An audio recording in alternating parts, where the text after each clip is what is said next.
اعمال صالحہ وہ ہیں جو انسانی شخصیت کے اندر ترفع پیدا کرتے ہیں، انسانی شخصیت کے اندر ترقی پیدا کرتے ہیں، اس کی روحانی اخلاقی ترفع، اس کی بلندی، وہ افعال، وہ اعمال، وہ بالارادہ کیے جانے والے عمل، وہ تھکا دینے والی مشقت جس سے انسان روحانی طور پر بلندی حاصل کرے، اخلاقی اعتبار سے ترفع حاصل کرے، وہ اس مقام کو حاصل کرنے جس مقام پر اللہ نے اسے پیدا کیا۔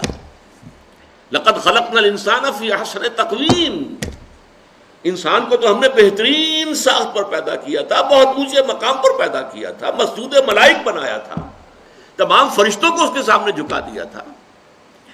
فسجد الملائکۃ کلھم اجمعون، لیکن پھر وہ گرتا ہے، ثم رددناہ اسفل سافلین، وہ پھر نچلوں میں سب سے نیچے، الا الذین آمنوا وعملوا الصالحات۔ اس پستی سے ابھرنے کے لیے پہاڑ سے آپ کو نیچے گرا دیا گیا، پہاڑ پر چڑھنے کے لیے آپ کو مشقت کرنی ہوگی، چڑھنا ہوگا۔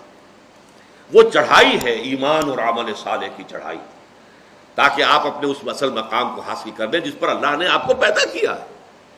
حیوانیت کی سطح میں اگر گر گئے تھے تو اس حیوانیت کی سطح سے ابھر کر دوبارہ انسانی مقام کے اوپر آنا، شرف انسانیت کو دوبارہ حاصل کرنا، یہ ہے وہ محنت، یہ ہے وہ مشقت۔ اس کے لیے اللہ تعالیٰ نے ہمیں ہدایات دی ہیں، وہ کون سے اعمال ہیں، وہ کون سے افعال ہیں، کیا کرنے سے تمہاری شخصیت جو ہے وہ نشو و نما پائے گی، تمہاری سیرت میں نکھار پیدا ہوگا، تمہیں روحانی طور پر ترفع حاصل ہوگا، وہ ہے عامل الصالحات وتواصوا بالحق۔